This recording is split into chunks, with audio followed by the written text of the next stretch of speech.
Assalamualaikum warahmatullahi wabarakatuh.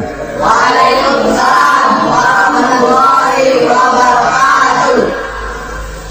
Alhamdulillah wassalatu wassalamu ala sayyidina Rasulillah sayyidina wa maulana Muhammad ibn Abdullah wa ala alihi wa sahbihi wa mawala. La hawla wa la quwwata illa billah, amma ba'du. Bapak-bapak, ibu-ibu, saudara-saudara kaum muslimin rahimakumullah. Rumah tangga bahagia menurut agama kita.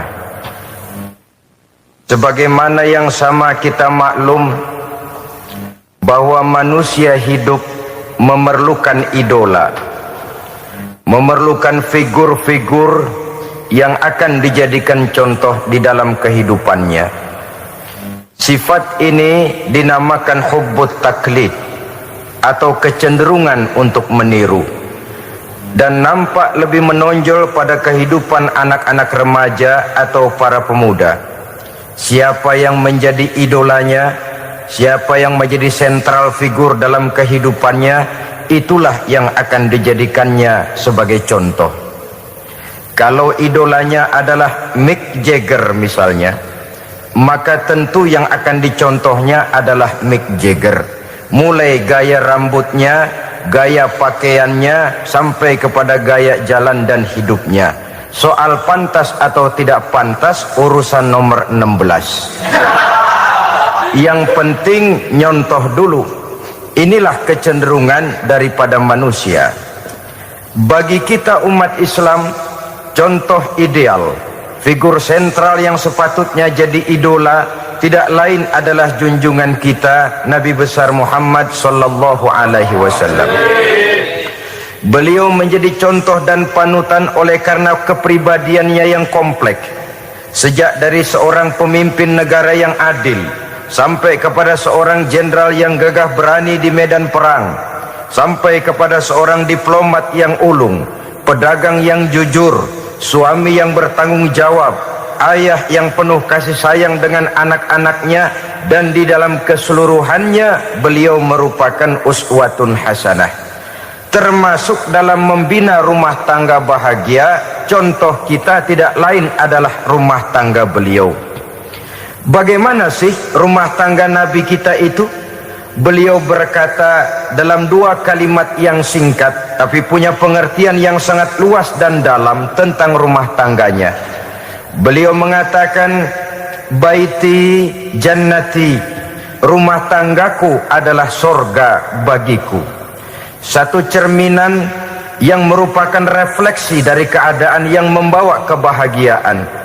Padahal sepanjang sejarah yang kita baca, rumah beliau kecil saja. Sarapan pagi pun cuma seteguk air zam-zam, sepotong roti, kadang-kadang sebutir kurma.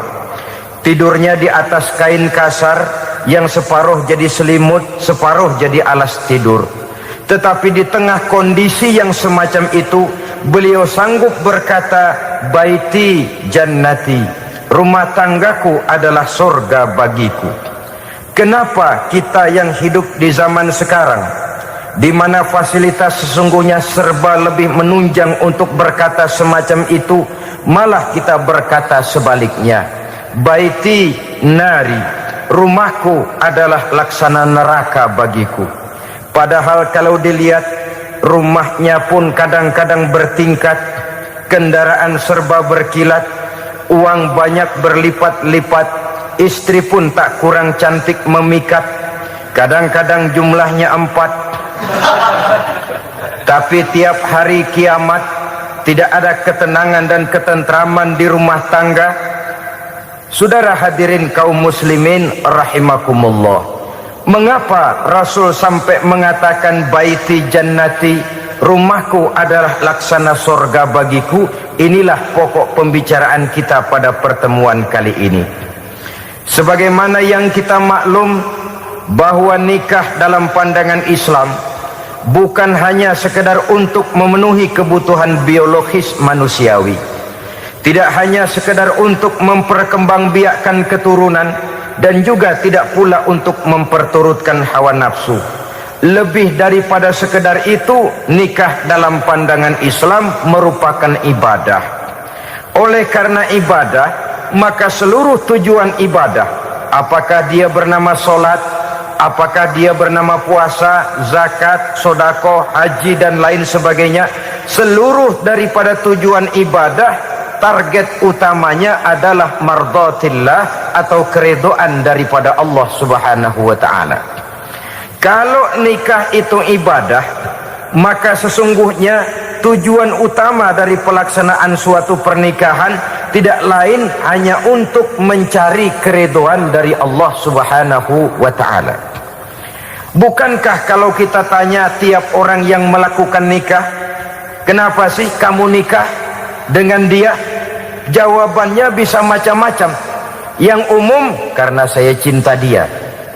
Ada yang berkata, karena saya ingin mendapat ketenangan hidup. Ada yang bilang, karena saya ingin hidup teratur. Ada yang mengakui, karena saya ingin dapat keturunan dan lain sebagainya. Tetapi sesungguhnya menurut ajaran agama, kalau nikah merupakan ibadah, jawaban intinya ialah saya melakukan nikah untuk mencari keridhaan dari Allah Subhanahu wa taala. Ini konsekuensinya kalau nikah merupakan bagian daripada ibadah. Rumah tangga yang didirikan atas dasar mencari keridhaan Allah, maka akan diwarnai oleh nilai-nilai luhur daripada ajaran agama. Tanpa harta orang memang sulit untuk bahagia, tapi harta bukan jaminan orang lalu akan bahagia. Harta pada suatu saat akan berakhir, kecantikan akan berkurang, pangkat dan jabatan akan sampai kepada batasnya. Tetapi agama, keyakinan, nilai-nilai iman, itulah pegangan kita yang kekal dan abadi. Sebab itu dalam surah Ar-Rum ayat ke-21 Allah Subhanahu wa taala menjelaskan, "Wa min ayatihi an khalaqalakum min anfusikum azwajan litaskunu ilaiha wa ja'ala bainakum mawaddatan wa rahmah." Dan di antara tanda-tanda kebesaran Allah, dijadikannya bagimu istri-istrimu dari diri kamu sendiri, litaskunu ilaiha, agar kamu bisa hidup tenang bersamanya, wa ja'ala bainakum mawaddatan wa rahmah, dan dijadikannya di antara kamu rasa cinta dan kasih sayang. Umumnya pernikahan terjadi karena mawaddatan wa rahmah ini, cinta dan kasih sayang. Atas dua dasar itulah rumah tangga didirikan orang. Atas dasar itulah seorang laki-laki dan seorang perempuan memadu janji untuk membagi suka dan duka dalam hidup ini secara bersama-sama. Namun kalau kita renungi ayat ini, Allah tidak hanya menjadikan cinta, tapi Allah juga menjadikan kasih sayang. Apa bedanya cinta dan kasih sayang? Apa bedanya mawaddatan warahmah ini? Saudara, mawaddah yang artinya cinta, itu sasarannya biasanya adalah jasmani, kecenderungan biologis. Itu akan berakhir. Orang yang mendirikan rumah tangga cuma karena kecenderungan biologis, cuma karena rasa cinta semata-mata, cinta biasanya terkait kepada keindahan. Betul apa benar? Biasanya orang mudah jatuh cinta kepada sesuatu yang punya nilai keindahan. Makanya anak muda jarang yang jatuh cinta sama nenek-nenek. Cinta selalu memandang segi keindahannya. Ini yang namanya mawaddah. Allah tidak mengingkari itu, silakan. Bahwa manusia secara naluri senang kepada serba keindahan, wajar-wajar saja. Tetapi tidak cuma mawaddah, Allah juga menciptakan rahmah, kasih sayang. Mawaddah mungkin ada akhirnya, tapi rahmah tidak akan pernah ada akhirnya. Kalau mawaddah adalah berkecenderungan kepada biologis, jasmaniah, maka rahmah kecenderungan kepada nilai-nilai rohani, kepribadian, kejiwaan, dan lain sebagainya. Dikala pernikahan di bawah umur 40 tahun mungkin masih banyak mawaddahnya, rasa cintanya. Tapi 40 bahkan 50 tahun ke atas, rasanya orang berumah tangga kalau sudah 50 tahun ke atas itu lebih banyak kasih sayangnya ketimbang cinta-cintaannya. Kalau satu rumah tangga hanya didirikan atas dasar mawaddah saja, atas dasar cinta saja, padahal cinta itu terpaut kepada hal-hal keindahan, keindahan satu saat akan menurun. Ya, tentu sebagaimana yang kita maklum bersama-sama, belum punya anak memang cantik. Sudah punya anak, kecantikan mulai menurun. Punya anak 2, kulit mulai mengkerut. Punya anak 3, onderdil mulai dol. Punya anak 4, apalagi tidak pandai merawat diri, persis dompet tanggung bulan. Kalau rumah tangga didasarkan kepada rupa yang cantik saja, cinta akan bisa berpindah, paling tidak akan berkurang nilainya. Sebab itu Allah tidak hanya menyediakan mawaddah warahmah, dijadikannya di hatimu itu tidak cuma sekedar cinta, tapi juga kasih sayang. Nah, kasih sayang inilah apabila berakar dan berurat dari nilai-nilai keagamaan yang akan menopang jalinan rumah tangga bahagia, mengukuhkan usaha untuk mencapai mardotillah atau keridhaan daripada Allah Subhanahu wa ta'ala. Dengan demikian berumah tangga bukan tujuan. Ini kalau kita lihat dari segi agama.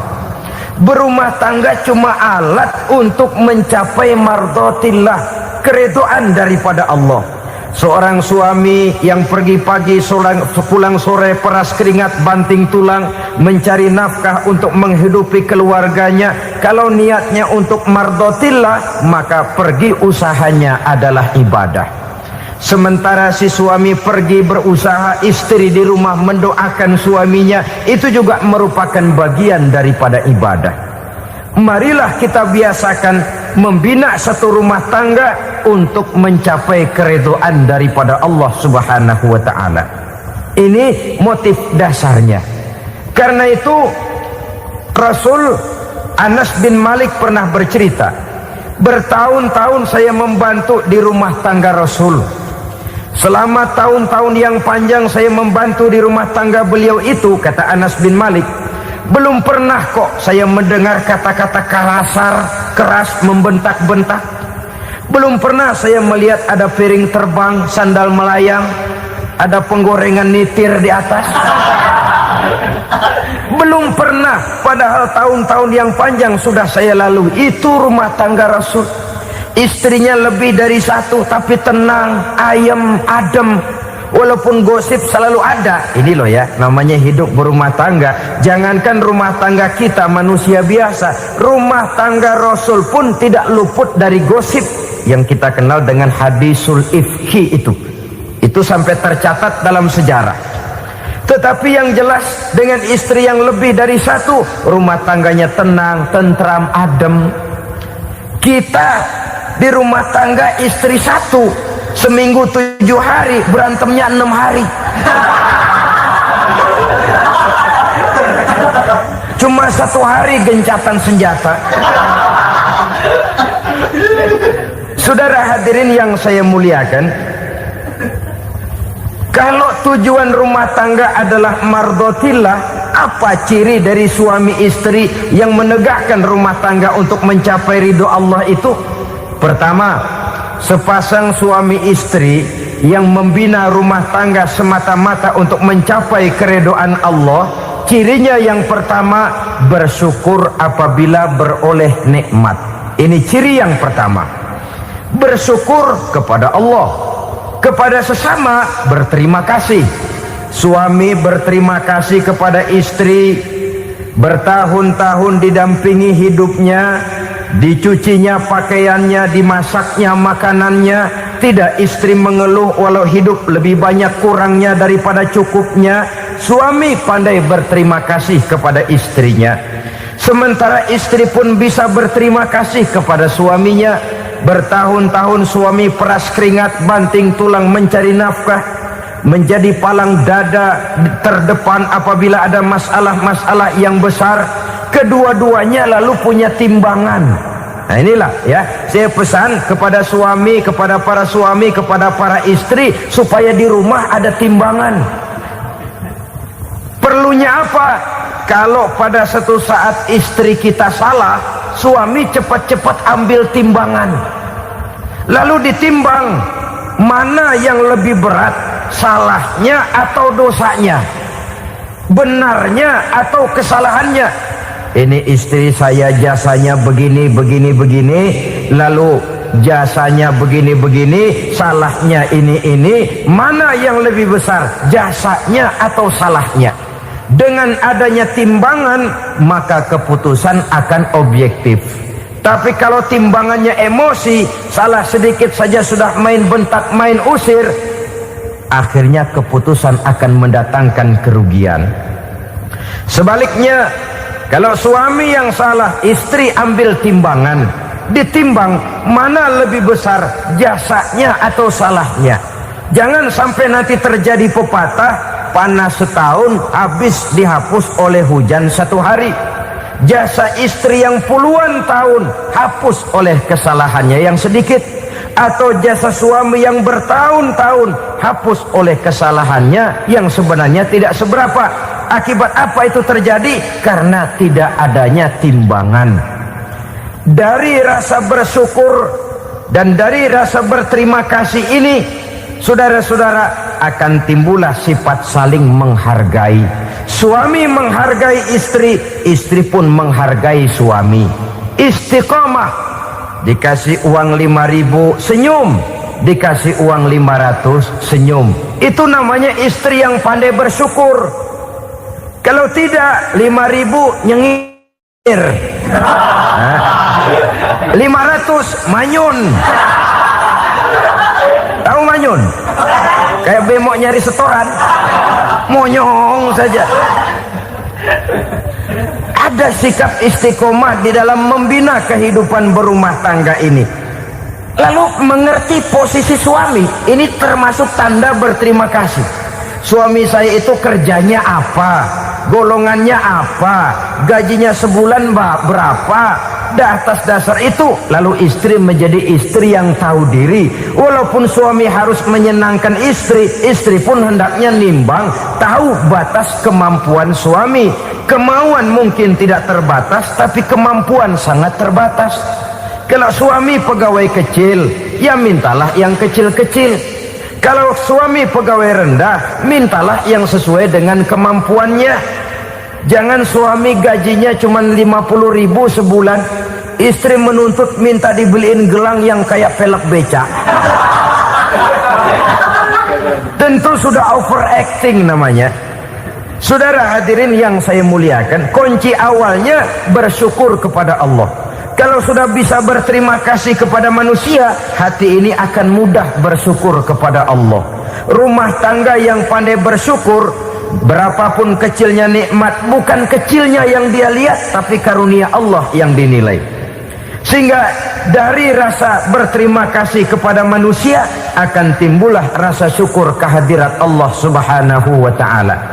Itu yang sering diistilahkan orang, kalau dia punya mobil, dia berkata alhamdulillah kita punya mobil, tetangga kita cuman punya motor. Kalau dia punya motor, syukur kita punya motor, tetangga kita cuman punya sepeda, kemana-mana kekejek melulu. Kalau dia punya sepeda, alhamdulillah punya sepeda, tetangga kita sebelah nggak punya apa-apa, kemana jalan kaki saja. Kalau dia jalan kaki, alhamdulillah kita masih bisa jalan. Tetangga kita sebelah lumpuh bertahun-tahun nggak kemana-mana. Kalau dia lumpuh, alhamdulillah kita masih hidup. Tetangga kita kemarin mati nggak balik lagi.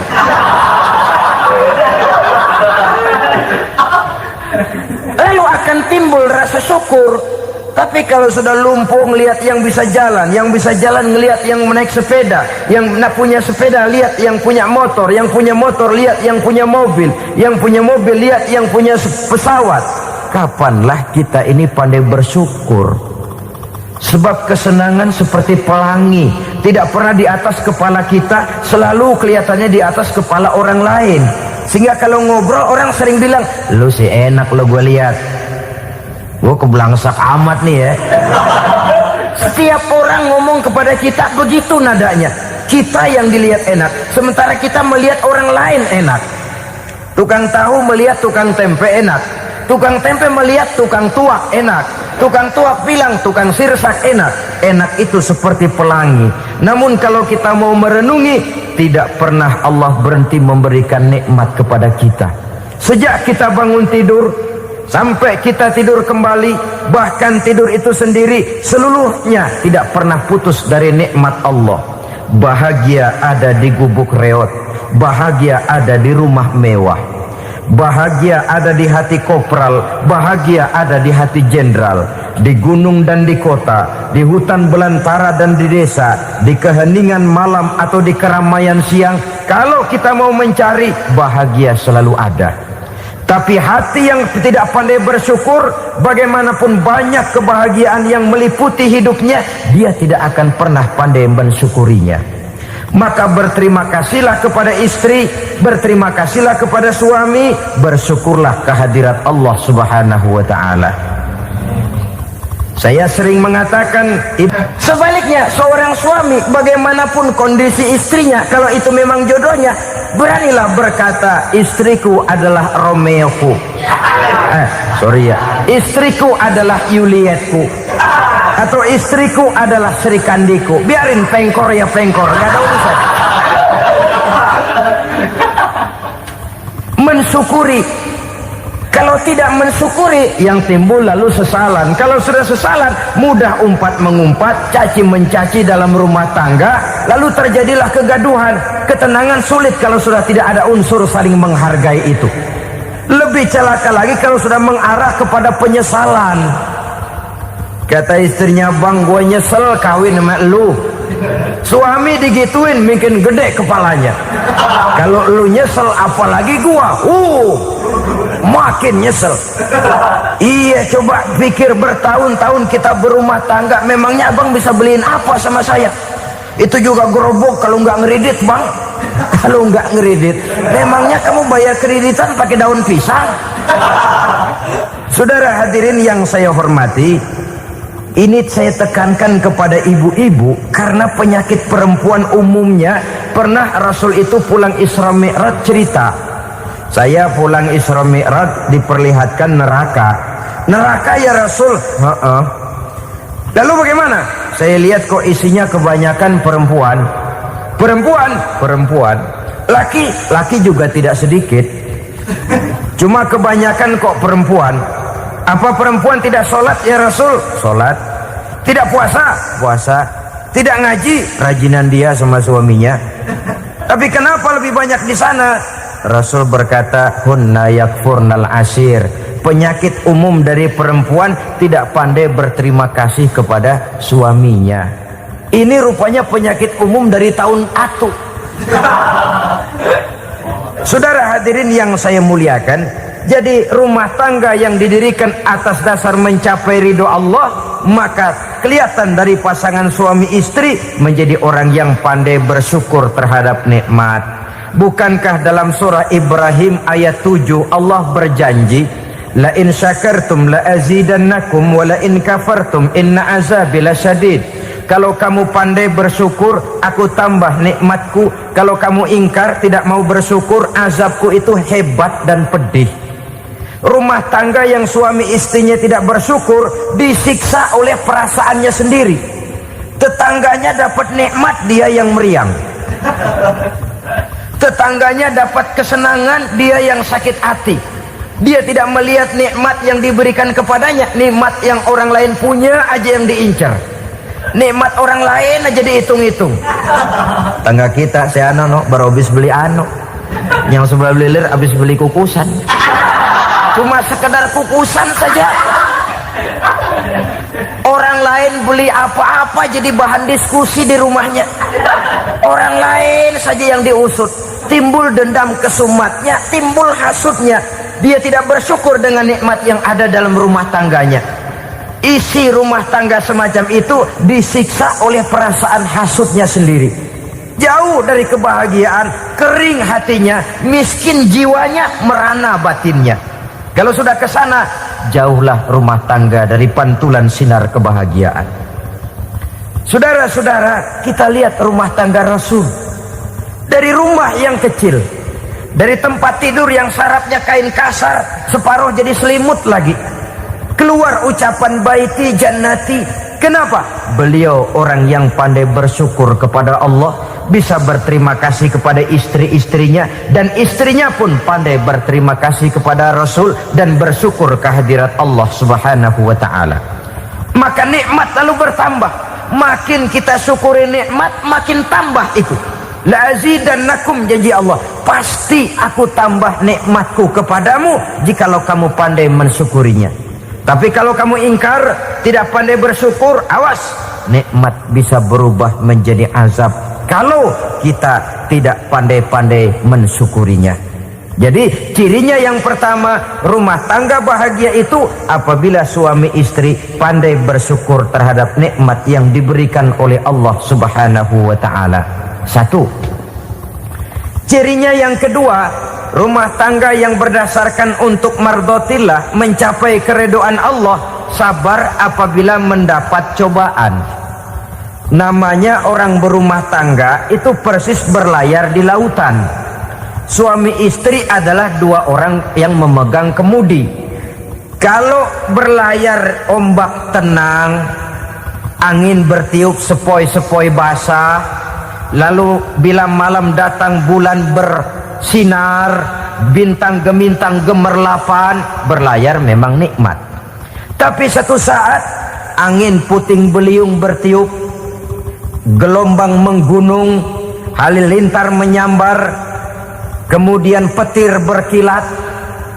Kalau pada saat itu suami mau ngalor, istri mau ngidul, alamat perahu patah di tengah jalan, kandas di lautan sebelum sampai ke pantai yang akan ditujunya. Oleh karenanya perlu kekompakan. Maka sejak awal seharusnya dalam akan membina rumah tangga yang bahagia, itu lebih baik bicara yang pahit-pahit saja, supaya terjadi kesamaan langkah apabila menghadapi kesulitan dan cobaan. Sabar apabila mendapat cobaan. Rumah tangga seperti kapal di lautan tadi, tidak akan sunyi dari hantaman gelombang, tidak akan sepi dari tiupan angin topan, dari kilatan petir, dari sambaran halilintar. Baik suami, baik istri harus sabar menghadapi kesulitan. Kadang kesulitan dari segi ekonomi, kadang kesulitan dari segi mengarahkan dan mendidik anak-anak, kadang kesulitan karena banyak orang yang hasut dengan kita, kadang kesulitan berbagai macam lah yang menyebabkan kesulitan. Rumah tangga yang bertujuan mencapai ridho Allah, sabar menghadapi segala macam kesulitan.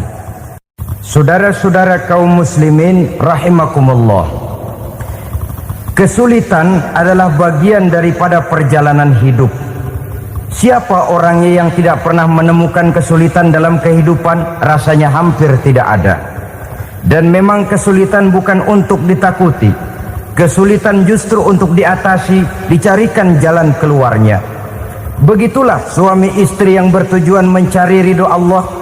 Manakala suami berada dalam kesulitan, istri mencarikan jalan keluar atau berusaha memberikan jalan keluar. Sebaliknya, manakala istri dalam kesulitan, suami bisa mencarikan jalan keluarnya. Sabar dalam menghadapi segala macam kesulitan. Dalam surah Luqman ayat 17, Allah Subhanahu wa ta'ala berfirman, "Wasbir ala ma asabak, inna dzalika min azmil umur." Dan bersabarlah terhadap apapun yang menimpa kamu. Bersabarlah terhadap segala kesulitan yang kamu hadapi, karena sesungguhnya yang demikian itu merupakan sebagian dari perkara-perkara yang telah ditetapkan oleh Allah Subhanahu wa ta'ala. Saudara-saudara kaum muslimin yang berbahagia, kunci sabar sesungguhnya terletak pada keyakinan bahwa segala sesuatu berasal dari Allah dan segalanya akan kembali kepada Allah Subhanahu wa ta'ala. Rumah tangga yang sabar di dalam menghadapi kesulitan-kesulitan biasanya akan lebih mudah mencari jalan keluar. Tapi kalau sedikit kesulitan datang, kita tertimpa oleh kepanikan, oleh kegelisahan, dan oleh ketakutan yang tidak beralasan, maka kesulitan itu bukan saja tidak dapat diatasi, malah rasanya akan menjadi semakin besar di dalam kehidupan kita. Tidak ada rumah tangga yang tidak pernah berhadapan dengan kesulitan, bagaimanapun besarnya rumah tangga itu. Itulah sebabnya kita memerlukan orang lain. Hidup berumah tangga itu seperti orang punya mata. Kalau mata kita kelilipan, kalau mata orang lain kelilipan, gampang kita tiup. Tapi kalau mata kita sendiri yang kena kelilipan, tentu kita memerlukan orang lain untuk meniupnya. Oleh karenanya, suami istri harus saling mencarikan jalan keluarnya. Walaupun kerjanya berbeda, suaminya pergi mencari nafkah, istrinya berdoa di rumah. Kalau perlu melakukan sholat duha, mendoakan agar usaha suaminya dimudahkan, dan begitu selanjutnya. Sehingga dengan adanya kebersamaan, walaupun tidak selalu bersama-sama, maka masing-masing melaksanakan tugas dengan tenang dan merasa yang satu berbuat untuk kepentingan yang lain. Inilah cirinya yang kedua, sabar bila mendapat dan berhadapan dengan segala macam kesulitan. Kadang orang mendapat kesulitan itu berkeluh kesah. Bukan berkeluh kesah, tapi mencari jalan keluar dan mengambil hikmah yang ada di dalamnya apa. Karena bukan kemudahan, kesulitan yang membuat orang dewasa. Bukan kemudahan, tapi kesulitan yang membuat orang berpikir, dinamis, kreatif. Kalau seluruh jalan yang kita tempuh mudah saja, gampang saja, rasanya monoton kita ini. Kehilangan dinamika dalam perjuangan. Kesulitan yang membuat orang matang, kesulitan yang menempa kepribadian untuk lebih dewasa menghadapi bahtera kehidupan, membuat pandangan makin arif, wawasan makin luas, dan analisa semakin tajam. Sama saja dalam hidup. Sesungguhnya pujian sering menjadi racun, dan caci maki kalau kita tanggapi secara positif sering membuat kita makin dewasa. Jarang orang berpikir kalau dipuji, tapi baru dia merenung dan mencari diri setelah dicaci maki dan dikritik habis-habisan. Walaupun watak umum manusia senang dipuji, marah kalau dicaci maki. Biasanya kalau ketemu cewek cakep kita bilang, kamu cakep deh. Dia paling bilang, ah abang bisa aja. Walaupun dia bilang, ah abang bisa aja, hidungnya mah tetap mekar. Senang kalau dipuji, itu kecenderungan manusia. Marah kalau dicaci maki, marah kalau dikritik. Tapi sesungguhnya pujian sering jadi racun, caci maki sering jadi obat. Orang takut minum obat karena pahitnya, padahal efeknya itu akan lebih memberikan kesehatan kepadanya. Orang takut menghadapi kritik, orang takut dan tidak ingin dicaci maki, padahal itulah yang sesungguhnya menjadi cambuk kalau tidak dia salah tanggap, menjadi sugesti yang mendorong dia lebih maju lagi. Karena memang bukan pujian, tapi caci maki dan kritik yang membuat kita makin berpikir tajam. Jadi rumah tangga yang berhadapan dengan kesulitan demi kesulitan, biasanya kalau ditanggapi dengan sabar akan makin mengokohkan fondasi rumah tangga itu sendiri. Tapi kalau kesulitan dihadapi dengan tidak sabar, lalu mencari jalan pintas, kesulitan ekonomi, kebetulan istrinya cakep, istrinya disuruh ngojek. Dah lu ngojek aja deh, gua nungguin setoran dah. Suami tapak di rumah. Saudara hadirin yang saya muliakan, buat sepintas memang mendatangkan materi itu, mengatasi kesulitan ekonomi. Tapi apakah bahagia? Walaupun rumah bisa jadi besar, perabotan bisa serba lebih lengkap dan ada, tapi apakah semuanya mendatangkan bahagia? Sementara suami kehilangan rasa cemburunya, dan dalam agama itu disebut dayus. Dayus, suami yang tidak punya rasa cemburu kepada istrinya. Dan orang dayus kayak begitu, haram mendapat bau sorga. Bau sorga saja tidak dapat, apalagi masuk ke dalamnya. Ya tapi juga jangan lantas mentang-mentang harus cemburu sama istri, overacting. Suaminya nawar sayuran, laki pulang ngomel, lu pacaran ya sama tukang sayur. Itu juga over, saudara-saudara. Kesulitan ekonomi diatasi dengan sabar. Sabar dalam arti berusaha dengan tidak mengambil jalan pintas, berusaha tetap berada di jalan yang diridhoi oleh Allah. Ini yang jadi problema ini rumah tangga sekarang ini, kesulitan ekonomi, di mana lapangan kerja sulit, di mana persaingan hidup tajam, sedangkan kita hidup ingin seperti orang lain.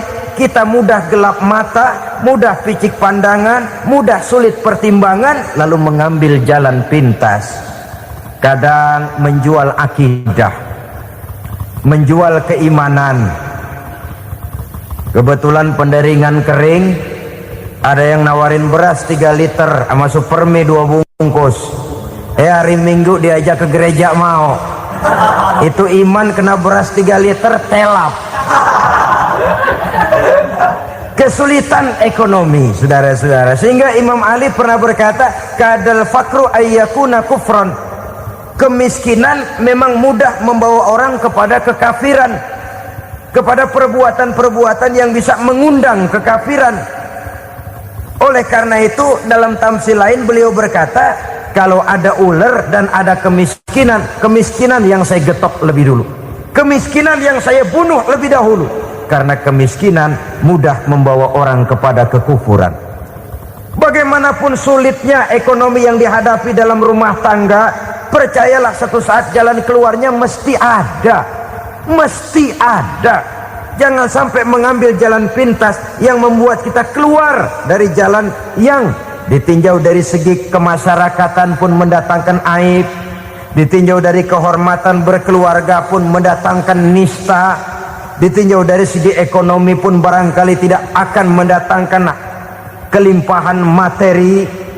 Jalan pintas pada umumnya, saudara-saudara, hanya memberikan kenikmatan yang sekejap. Dan apalah itu artinya kalau harus mengorbankan kesenangan yang abadi dan kekal. Kadang-kadang mengorbankan anaknya sendiri, anaknya dikomersilkan. Pokoknya siapa yang nyamper lu berangkat aja dah. Asal pulang nenteng pisang sama jeruk sebongsang, orang tua udah anteng aja udah.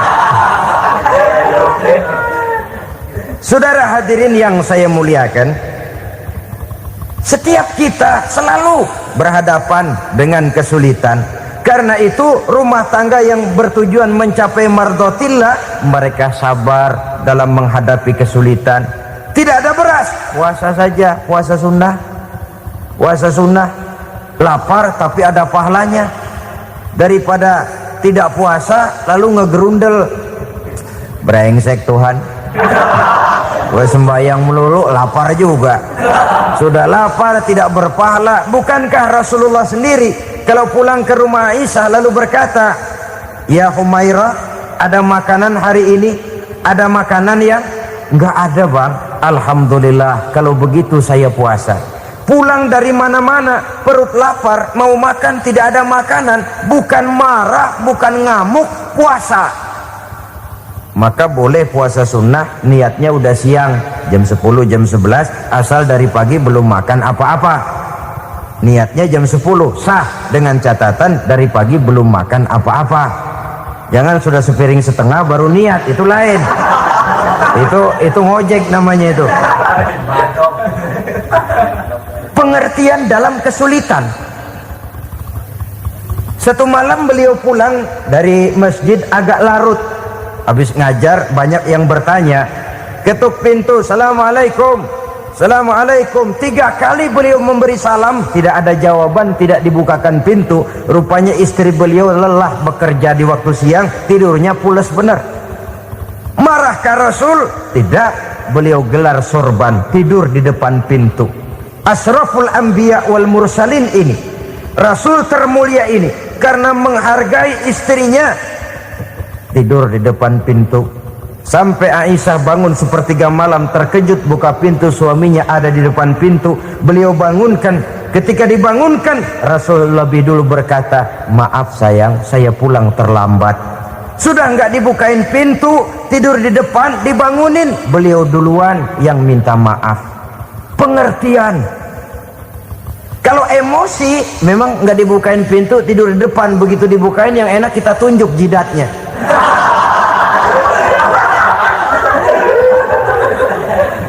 Saudara hadirin yang saya muliakan, kesulitan di dalam kehidupan merupakan bagian daripada kehidupan. Bukan untuk ditakuti, tapi untuk diatasi. Bukan untuk dihindarkan, tapi dicarikan jalan keluarnya. Hadapilah kesulitan dengan baik sangka kepada Allah, dengan lapang dada, dan dengan tetap bersabar menghadapinya. Kenapa? Karena tujuan kita mendirikan rumah tangga, mencapai ridho Allah. Kalau anak kita perjualbelikan, kalau istri kita komersilkan, kalau akidah kita jual untuk mempertahankan rumah tangga, bukankah makin jauh saja rumah tangga itu dari ridho Allah? Ini tujuan utamanya. Yang ketiga, rumah tangga yang bertujuan mardotillah itu, suami istri yang merupakan fondasi di rumah tangga, suami sebagai pemimpin, istri sebagai pembina, selalu musyawarah dalam menyelesaikan persoalan. Walaupun istri ditakdirkan sebagai pemimpin dan suami sebagai pemimpin dan istri yang dipimpin, tapi agama menganjurkan musyawarah. Jangan mentang-mentang istri nyari duit, suami nyari duit, lalu menteleng. Segalanya mau diktator, segalanya mau sendiri. Rumah tangga yang bertujuan mencapai ridho Allah selalu didirikan atas dasar musyawarah. Sehingga apabila sesuatu itu dihasilkan dari suasana musyawarah, tidak akan melahirkan penyesalan di belakang hari. Kalau tidak, berjalan menurut seleranya masing-masing, belakangan timbul penyesalan, akhirnya main salah menyalahkan. Kalau sudah saling salah menyalahkan, itu artinya sudah saling mengungkit kekurangan masing-masing. Akibatnya tidak ada lagi saling menghargai. Jadi dengan demikian musyawarah di dalam menyelesaikan persoalan. Menghadapi kesulitan ekonomi, musyawarah. Menghadapi kenakalan anak, musyawarah. Akan membeli ini dan itu, sebaiknya juga musyawarah. Kalau merupakan hasil musyawarah, maka saudara-saudara hasilnya pun akan dihadapi oleh bersama. Enak rasakan bersama, tidak enak rasakan bersama. Kenapa? Tadinya musyawarahnya bersama-sama juga. Lah kalau hasil sendirian, giliran enak mungkin yang satu mau ikut, giliran tidak enak yang satu nuding, gua kata juga apa. Kan begitu akibatnya kalau tidak berdasarkan musyawarah lebih dahulu. Maka insya Allah hasil musyawarah ini setidaknya tidak akan mendatangkan sesalan di belakang hari nantinya. Saudara-saudara kaum muslimin rahimakumullah, ciri yang keempat, sepasang suami istri yang bertujuan mencapai ridho Allah dalam upaya mencapai rumah tangga bahagia itu tawakal apabila mempunyai rencana. Tawakal berserah diri kepada Allah. Bukan berserah diri dalam artian mutlak yang mengarah kepada fatalism atau predestination. Kita sering mengartikan tawakal secara salah. Belum apa-apa sudah menyerahkan diri kepada Allah. Memang semuanya terjadi menurut maunya Allah dah. Gak usah ngapa-ngapain, bagaimana Tuhan aja dah. Lapar juga nggak usah makan, kalau takdirnya kenyang pan kenyang. Ya udah lapar terus kita. Makan dulu, perkara nanti kenyang apa tidak, itu baru tawakal. Kalau sakit ke dokter, soal sembuh atau tidak, baru tawakal. Artinya usaha itu ada. Setelah suami berusaha, istri berusaha, selebihnya tawakal. Apa perlunya tawakal? Apabila berhasil tidak lupa daratan, apabila berhasil tidak lupa diri, apabila gagal tidak putus asa. Sehingga dengan demikian dari tawakal ini lahirlah pondasi yang kokoh membina rumah tangga yang bahagia dalam upaya mencapai keridhaan daripada Allah Subhanahu wa taala. Apapun yang kita laksanakan di rumah tangga, tujuan intinya tetap untuk mencapai keridhaan Allah. Beli kendaraan untuk mencapai ridho Allah, lalu dipakai ngaji, dipakai ke masjid dan sebagainya. Beli peralatan rumah tangga untuk mencapai ridho Allah, mendidik anak untuk mencapai ridho Allah, membantu keluarga untuk mencapai ridho Allah, dan begitu selanjutnya. Tawakal apabila mempunyai rencana.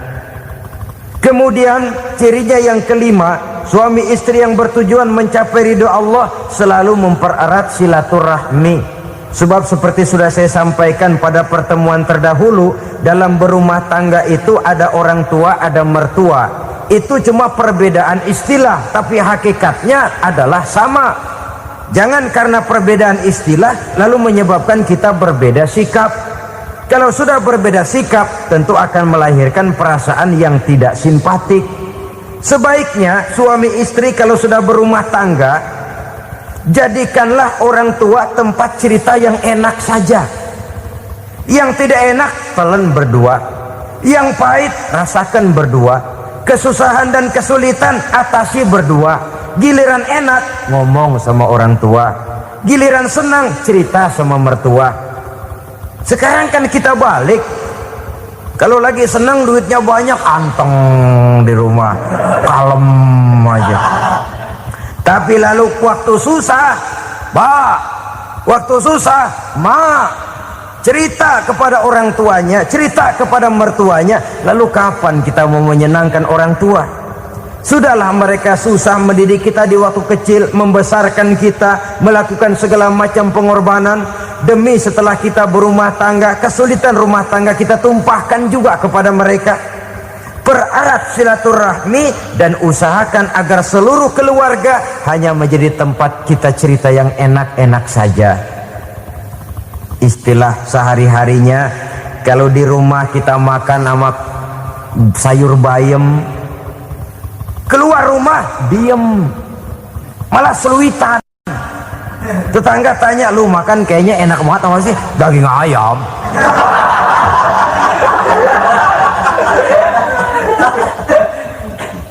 Lalu tetangga kan akan berbisik, itu makannya tuh orang enak bener ya, rumah tangganya tiap hari makan sama daging ayam. Biarlah paling kurang itu jadi doa, daripada kita makan sama kangkung lalu ribut ngomel di mana-mana. Gua kesel banget sama bini gua. Di warung ceritanya lagi. Kenapa? Saban sari gue direbusin kangkung mulu. Brengsek. Di warung cerita ada RT, ada RW. Gara-gara makan sama kangkung se-RT tahu. Akhirnya mungkin kalau kita berangkat orang hitung dari jauhan. Lihat, kangkung liwat.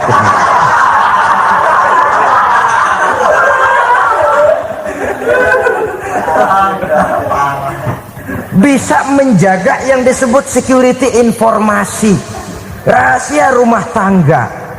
Bahkan pernah saya berikan contoh karena ingin menghargai. Suami beliin kain batik buat istrinya, istri tahu begitu sepintas nih kain jelek nih, tapi karena mau menyenangkan suaminya dia bohong. Bagaimana bu kain yang bapak beliin? Aduh bagus bener pak, bagus sekali itu kain. Warnanya pak emang yang model begitu tuh. Tetangga kita mana ada yang pakai kain begitu pak? Ya emang nggak ada, jelek. Menghargai. Soal kalau waktu itu si istri jujur, yang timbul sakit hati suami. Bagaimana bu kain yang saya beliin? Goblok lo. Kain begitu dibeliin di pasar juga banyak 1.400. Campur odol lagi. Sudahlah suami punya niat baik, sampai rumah digoblok-goblokin, tidak ada lagi rasa saling menghargainya. Begitu pentingnya mempererat silaturahmi ini, sampai Nabi berpesan, isnani la yanzurullahu ilaihima yaumal qiyamah, qati'ur rahim wa jarus su'. Ada dua golongan manusia yang di akhirat nanti tidak akan dilihat oleh Allah, tidak akan diopeni oleh Allah, didiemin aja. Siapa mereka? Pertama, orang yang suka memutuskan silaturahmi. Yang kedua, tetangga yang jahat dengan tetangganya. Dua golongan manusia ini, pemutus silaturahmi, kemudian juga tetangga yang jahat dengan tetangganya, ini tidak akan dipandang oleh Allah di hari akhirat nanti. Jadi pererat silaturahmi, sebab kita ini zon politiken, makhluk yang bermasyarakat, yang tidak bisa hidup sendirian. Setiap kita memerlukan orang lain. Kita disebut kaya karena ada yang miskin, kita disebut alim karena ada yang awam, kita disebut berkuasa karena ada rakyat jelata. Tanpa rakyat tidak ada penguasa, tanpa yang miskin tidak ada orang kaya. Kalau tidak ada yang jelek, siapa yang bilang cakep? Karena ngimbangi. Saudara hadirin, atas dasar ini mestinya kita selalu bersyukur dalam segala posisi, tidak lalu salah terima kepada karunia yang diberikan Allah kepada kita. Saudara hadirin yang saya hormati, pererat silaturahmi, jadikan orang-orang tua kita tempat kita cerita yang enak-enak saja. Yang tidak enak, telan sendiri, usahakan sendiri, carikan jalan keluarnya sendiri. Setidaknya ya diam sajalah. Kalau belum bisa membalas budi baik orang tua, setidaknya jangan menyakiti hati orang tua kita. Sudah lelah dan payah dia mengasuh kita, membesarkan kita, merawat kita, demi setelah kita berumah tangga, seluruh kesulitan kita bawa lagi kepadanya. Karena itu buat para istri juga ini perhatian.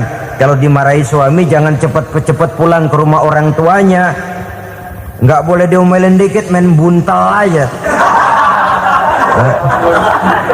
Gua pulang dah. Pulang.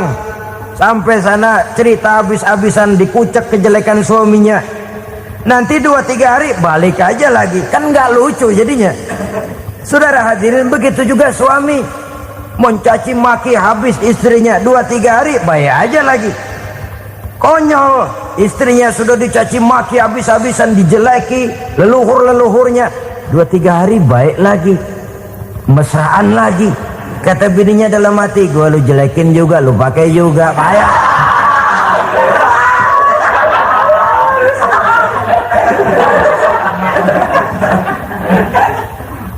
Saudara hadirin yang saya muliakan, itulah sebabnya pada awal tadi saya katakan perlunya kita mempunyai timbangan baik sebagai suami maupun sebagai istri.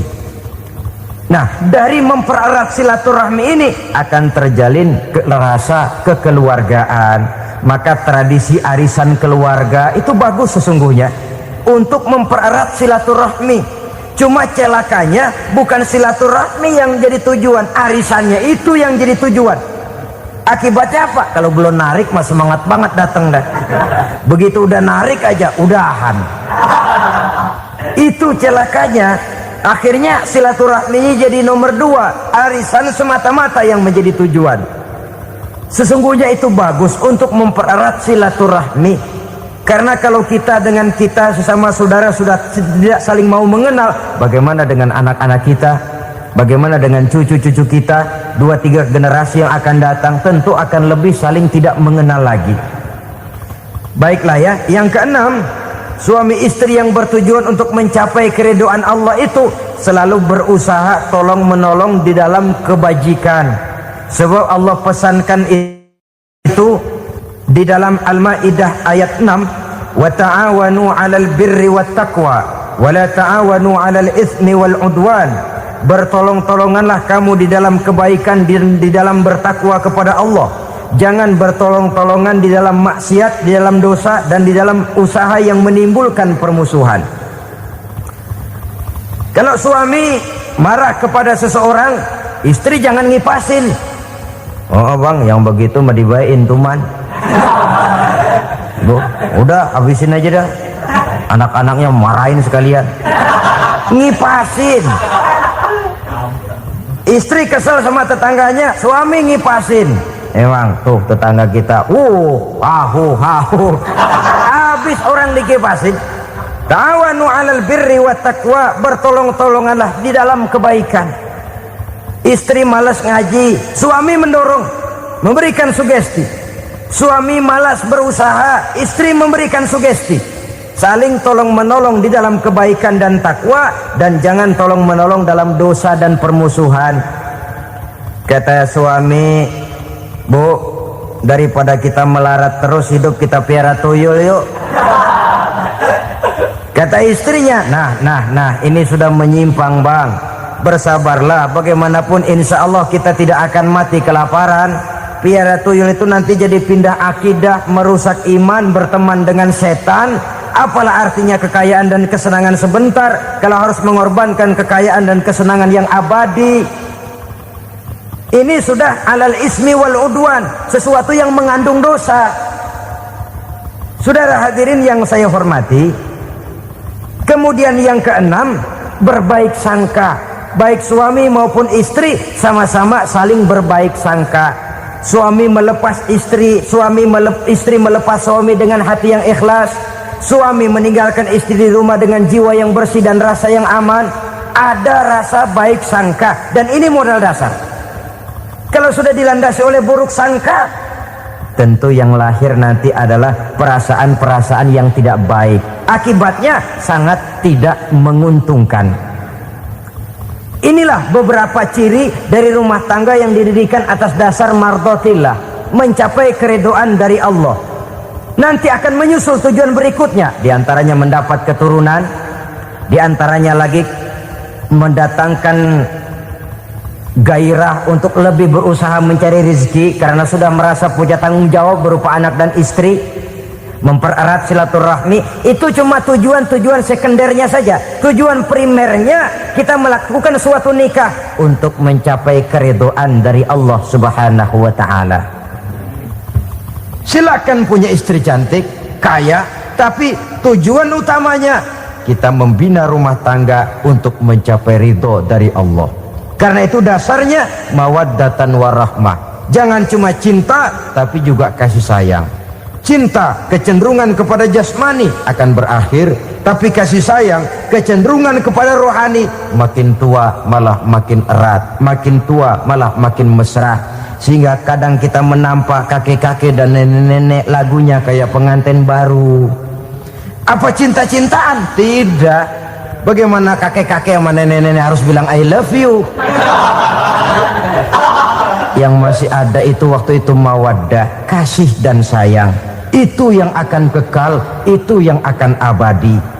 Tanpa materi orang sulit untuk bahagia, tapi materi semata bukan jaminan orang untuk bahagia. Nah, ciri yang terakhir dari rumah tangga yang bertujuan mencapai ridho Allah, sinar agama kelihatan di dalamnya. Baik suami maupun istri sama-sama orang yang taat melaksanakan ajaran agama.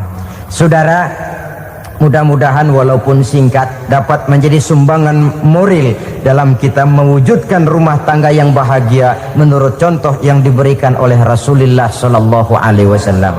Terima kasih atas perhatian saudara. Mohon maaf atas segala kekurangan. Usikum wa nafsi bitaqwallah. Wassalamualaikum warahmatullahi wabarakatuh.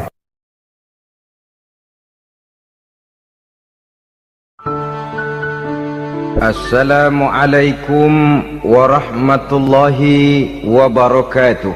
Bismillahirrahmanirrahim. Alhamdulillahi rabbil alamin. Wassalatu wassalamu ala ashrafil anbiya'i wal mursalin wa ala alihi wa sahbihi ajma'in, amma ba'du. Saudara-saudara kaum muslimin rahimakumullah, salah satu dari misi Islam ialah mengangkat harkat dan martabat manusia yang sebelumnya dibedakan oleh warna kulit, oleh suku bangsa dan bahasa. Seluruhnya diikat dengan satu akidah, menghilangkan perbedaan akibat warna kulit, suku bangsa, dan bahasa.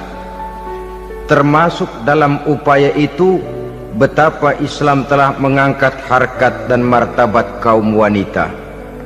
Maka pada pertemuan kali ini kita akan membicarakan tentang peranan wanita sepanjang pandangan agama. Sebelum Islam datang, nasib perempuan nyaris hanya berputar di segitiga saja. Dapur, sumur, kasur. Kasur, sumur, dapur. Seolah-olah wanita terpaut dengan 3 itu tadi. Seolah-olah wanita tidak bisa berbuat lebih banyak daripada itu. Bahkan di tengah masyarakat jahiliyah, bayi perempuan mendatangkan aib sehingga mereka lalu dikubur hidup-hidup. Maka datang Islam dengan tegas mencanangkan satu revolusi yang mengangkat harkat dan martabat kaum wanita. Nabi bersabda, "An-nisa'u imadul bilad, iza saluhat saluhal bilad, wa iza fasadat fasadal bilad." Wanita adalah tiang negara. Jikalau baik wanita, baiklah negara. Jikalau rusak wanita, hancurlah negara. Dalam berbagai ayat Al-Quranul Karim menjelaskan tentang wanita dan peranannya. Al-Quran bercerita tentang Siti Hawa. Al-Quran bercerita tentang anak perempuan Nabi Adam, Iklima dan Labuda, yang menyebabkan Habil dan Qabil saling berbunuh-bunuhan. Al-Quran menceritakan bagaimana ibunya Nabi Musa mendapat wahyu untuk menghanyutkan anaknya di hilir sungai Nil. Al-Quran bercerita tentang Siti Maryam, ibu daripada Nabi Isa. Al-Quran bercerita tentang 2 putri Nabi Yusuf, yang akhirnya salah satunya menjadi istri daripada Nabi Musa. Pun Al-Quran bercerita tentang Ratu Balkis, seorang wanita yang menjadi penguasa di negeri Sabah, yang demikian besar pengaruhnya dan wawasannya. Dan banyak lagi Al-Quran menceritakan keadaan kaum wanita, sampai-sampai dalam Al-Quran ada satu surah yang dinamakan surah An-Nisa. Ini seluruhnya berarti bahwa Al-Quran telah menempatkan kaum wanita dalam satu posisi yang mulia dan terpuji. Al-Quran memberikan emansipasi, bahwa wanita berhak mengejar kemajuan sebagaimana halnya kaum laki-laki. Tetapi sungguh pun demikian, Al-Quran tetap memberikan batasan-batasan sepanjang emansipasi itu tidak bertentangan dengan kodrat kewanitaan itu sendiri. Kalau persamaan dan kemajuan, kalau emansipasi dan hak asasi sudah tidak sesuai lagi dengan kodrat kewanitaan, pada akhirnya bukan mengangkat harkat dan martabat kaum wanita, justru malah merendahkan derajat dan martabat kaum wanita itu sendiri. Seperti sebagian besar wanita ini, mereka berteriak menuntut tentang persamaan hak, tapi mereka melupa apa batasan daripada persamaan hak itu sendiri. Sesungguhnya Islam dengan segala konsepsinya yang mengangkat martabat kaum wanita itu, memberikan keleluasaan kepada kaum wanita untuk maju bersama laki-laki sepanjang tidak menginjak-injak kodrat kewanitaan itu sendiri. Kalau sudah sampai kepada menginjak kodrat kewanitaan, maka akan merendahkan martabat kaum wanita. Sebab apa? Secara fisik dan psikis, agaknya memang laki-laki sudah ditakdirkan oleh Allah untuk menjadi pembimbing bagi kaum wanita. Walaupun tidak tertutup kemungkinan wanita tampil sebagai pemimpin, tetapi dari segi fisik biologis misalnya, laki-laki itu diciptakan kekar, kuat untuk memikul dan melaksanakan tugas-tugas yang berat. Sedangkan perempuan pada umumnya adalah lembut, ayu, lemot, denok, geboy, dan lain sebagainya. Maka kalau kita baca sejarah, Allah itu belum pernah mengutus rasul perempuan. Semua rasul laki-laki. Sebab apa? Secara fisik biologis tugas kerasulan lebih dimungkinkan oleh seorang laki-laki. Tugas rasul itu berat. Kadang-kadang perang, dicaci maki, berhadapan dengan ujung tombak, ujung pedang dan lain sebagainya. Makanya seluruh rasul laki-laki, dan Allah belum pernah mengutus rasul perempuan. Dari segi lain, perempuan itu banyak terhalang untuk melaksanakan ajaran agama. Misalnya 1 minggu dalam sebulan perempuan itu terkena cuti khusus, mengalami masa menstruasi, tidak sholat, tidak puasa, tidak melaksanakan ajaran agama yang tidak dibolehkan pada saat menstruasi itu.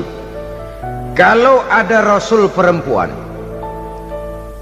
lalu saat malaikat akan menyampaikan wahyu, kebetulan rasulnya sedang wah, itu bisa balik lagi malaikat Jibril ke langit itu. Mau turun nyampein wahyu, balik lagi ke atas, ditegur, kenapa balik lagi Jibril? Rasulnya lagi head.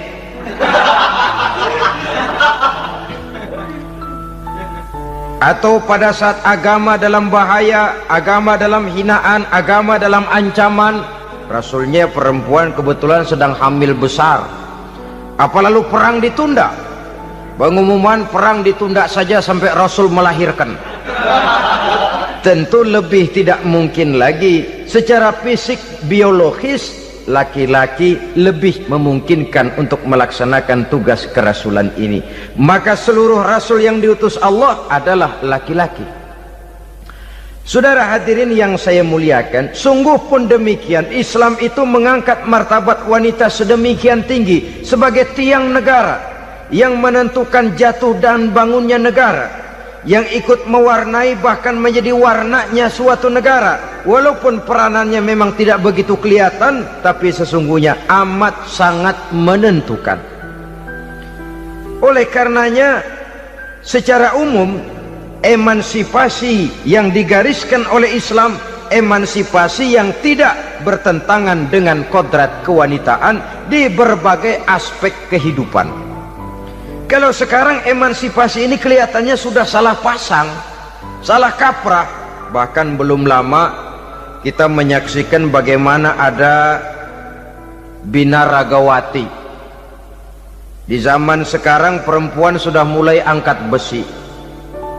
Saya mulai mikir kalau perempuan sudah pada angkat besi, ini sudah tanda suaminya udah deket dibanting-bantingin ini. Tahun-tahun mendatang mungkin akan menyusul perempuan mulai narik becak.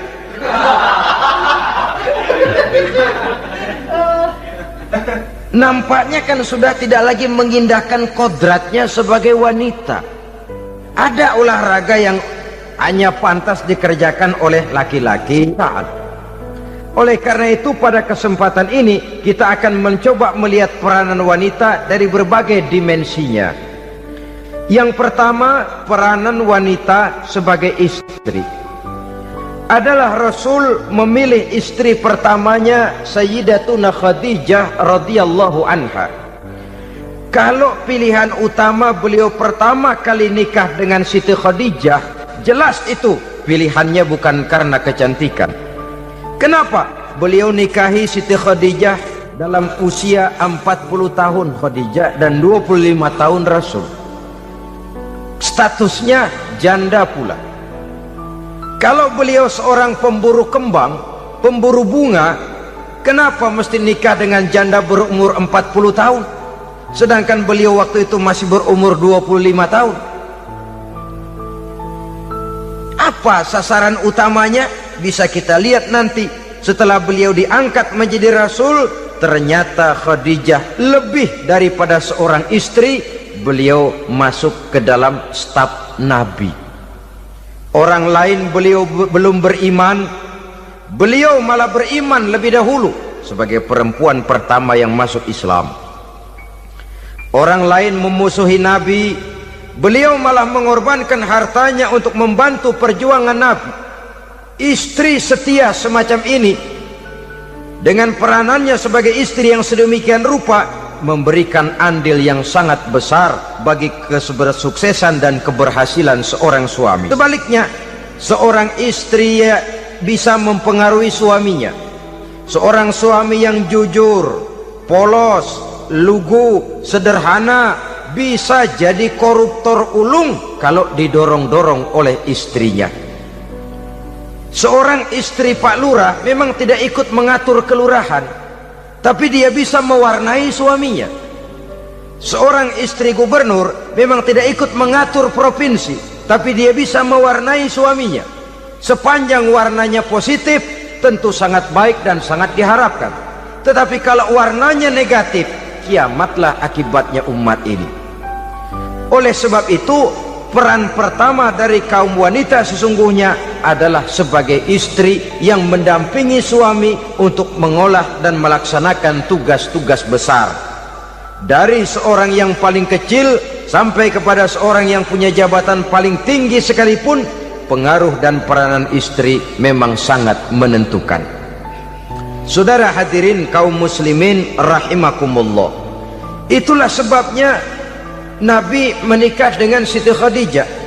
Dan lebih dari itu, sebelum menikah dengan Nabi, Siti Khadijah itu sudah terkenal sebagai pengusaha wanita, business girl kalau bahasa sekarang ini. Bahkan jaringan bisnisnya tidak hanya Mekah saja, tidak hanya antar kota, bahkan sudah antar negara, dari Mekah ke Syam, dari Mekah ke Madinah dan lain sebagainya, yang bahkan kita tahu Rasul pada mulanya pun ikut membantu perdagangannya Siti Khadijah radhiyallahu anha ini. Jadi kalau bercermin dari karier Siti Khadijah, boleh saja wanita bergerak di bidang bisnis, asal memang profesi, bukan karena dengan senjata dan modal kecantikan lalu membujuk dan merayu orang sampai telak sehingga bisnisnya berjalan lancar dengan jalan menjual kecantikannya. Tidak, bergerak di bidang bisnis yang memang profesinya di situ. Tidak ada salahnya. Bisa saja perempuan menjadi business girl seperti yang dicontohkan oleh Siti Khadijah radhiyallahu anha ini. Sebab itu, kontes-kontesan yang hanya bertitik kepada rupa yang ayu saja, rupa yang cantik saja, sesungguhnya bukan hanya tidak bermanfaat, tapi saya pikir juga sangat tidak mendidik. Yang mengajar anak-anak remaja putri kita untuk berlomba-lomba hidup dalam kepalsuan. Alis mata palsu, hidung pesek dimancungin palsu, operasi plastik. Alis matanya dikerik, bikin yang palsu. Tai lalat lagi bikin yang palsu. Gincu bibir dimerahin, palsu. Seluruhnya hidup dalam kepalsuan. Akan lebih baik kalau kita ini misalnya mengadakan kontes yang menitik beratkan kepada ketinggian IQ, kecerdasan, kemampuan, skill, keahlian dan kemampuan. Tidak hanya dititik beratkan kepada rupa yang ayu dan cantik semata-mata. Sebab di samping manfaatnya diragukan, juga sangat tidak mendidik buat generasi yang akan datang. Terutama ibu-ibu, peran utama wanita sesungguhnya adalah sebagai istri mendampingi suami dalam melaksanakan tugas-tugas besar. Satu hari, serombongan ibu-ibu pernah datang menghadap Rasul mengajukan satu resolusi, protes kalau bahasa kita sekarang. Ya Rasul, ada apa bu? Kalau laki-laki sih enak. Enak bagaimana? Iya, kalau orang laki-laki sholat, perempuan sholat. Laki-laki puasa, perempuan puasa. Laki-laki pergi haji, perempuan pergi haji. Laki-laki menuntut ilmu, perempuan bisa menuntut ilmu. Tapi kalau laki-laki pergi jihad, perang membela agama, kami perempuan tidak bisa ikut jihad perang di medan pertempuran. Padahal pahala jihad sangat besar dan kami ingin mendapat pahala jihad. Tidak adil kalau begini ya Rasul, izinkan kami pergi jihad. Ini perempuan di zaman Rasul, kalau ada kebaikan tidak bisa ikut, rasanya rugi bukan main, lalu protes. Apa jawab Rasul? Beliau senyum. Ibu-ibu jangan khawatir, walaupun ibu-ibu tidak maju ke medan perang, ada ibadah yang pahalanya sama dengan pahala jihad itu. Apa ya Rasul? Beliau menjawab, jihadukunna fi baitikunna. Jihadnya ibu-ibu, jihadnya kaum wanita adalah di rumah tangganya sebagai istri. Memasak makanan suaminya, mencuci pakaian istrinya, mengasuh, merawat dan membesarkan anak-anaknya, itu seluruhnya bagian daripada ibadah yang pahalanya tidak kurang dengan pahala jihad. Kenapa? Al-Quran itu memberikan sesuatu sesuai dengan kedudukannya. Kalau perempuan pergi perang jihad membela agama, musuhnya laki semua, kayak apa perangnya? Itu musuhnya bisa nggak mau pakai pedang, perangnya udah gulat aja udah. Sehingga Rasul lalu memberikan satu jalan keluar yang membuat wanita-wanita itu lega. Jihadukunna fi baitikunna. Ibu-ibu sih tidak usah khawatir, jihad ibu adalah di rumah tangga ibu-ibu semua. Sejak bangun tidur sampai tidur kembali, nyaris kaum ibu itu 24 jam pekerjaannya. Sebagai istri, dia melaksanakan jihad di rumah tangganya. Peranan wanita yang pertama adalah sebagai istri, yang walaupun tidak kelihatan dan menonjol seperti halnya laki-laki, tapi sangat mewarnai, bahkan menjadi warna dari tugas apapun yang dihadapi oleh suaminya. Dulu ada seorang orator, kalau pidato hebat bukan main. Kalau dia bernada gembira, semua orang senyum. Kalau dia bercerita tentang sesuatu yang sedih, satu masjid orang nangis. Orang tanya kepadanya, Pak, bisa pidato begitu hebat, siapa yang bikin? Ya saya sendiri. Istrinya dari belakang bilang, tidak, yang bikin pidatonya hebat saya. Kata suaminya, mana bisa, saya, kata istrinya. Kalau saudara tidak percaya, tunggu Jumat depan, dia khutbah Jumat, saya akan bikin khutbahnya tidak hebat, kata istrinya. Sudah hari Rebo, siap-siap mau bikin konsep khutbah, baru mau nulis, datang istrinya, bang tolong pegangin anak saya mau ke warung. Mau bikin konsep lagi, kata istrinya, bang tolong ini, tolong itu, tolong ini. Sampai mau berangkat khutbah Jumat, khutbah belum selesai dibikin. Begitu naik mimbar, kehabisan bahan. Sudah 10 menit masih ama ba'du. Ini yang dengar heran, ini orang kok bicaranya bisa cuma amat sama badu saja. Di situ kelihatan saudara-saudara betapa peran serta istri yang walaupun tidak kelihatan oleh pandangan mata yang zahir, tapi teramat sangat menentukan.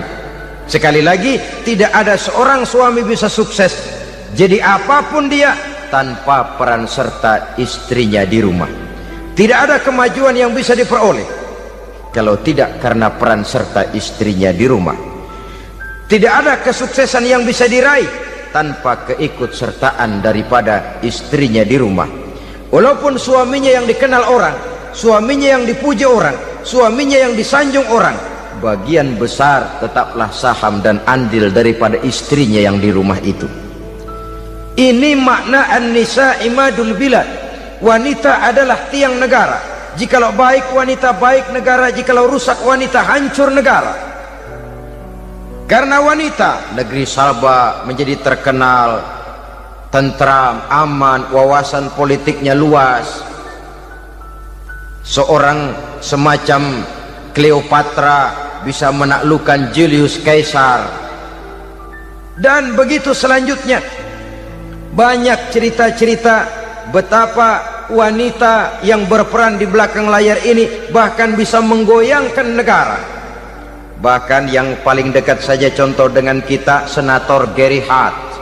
Saudara masih dengar tentu itu, betapa harus terpaksa mengundurkan diri dari pencalonan presiden Amerika karena kasusnya dengan Donna Rice itu, dengan hostess itu. Betapa di sini seorang perempuan atau seorang wanita sanggup membongkar seseorang yang punya masa depan ceria untuk menuju kursi kepresidenan dari suatu negara adidaya seperti Amerika, bisa gagal berantakan karena skandalnya itu. Apa penyebabnya? Wanita. Tapi wanita juga bisa menyebabkan menjadi cambuk majunya laki-laki. Wanita juga bisa menghancurkan dan mengubur laki-laki. Saudara hadirin yang saya muliakan, ia memang kelihatannya makhluk yang lemah, tapi di balik kelemahannya itu sesungguhnya dia bisa menelan laki-laki yang bagaimanapun besarnya. Saudara-saudara kaum muslimin rahimakumullah, terutama ibu-ibu yang saya hormati, jadi peranan yang pertama wanita sebagai seorang istri. Yang kedua, wanita sebagai ibu. Ini juga sangat besar pengaruhnya dalam membentuk generasi masa yang akan datang. Bapak, oleh karena kesibukan tugasnya tentu lebih banyak di luar rumah. Yang nyaris 24 jam di rumah itu ibu. Bagaimana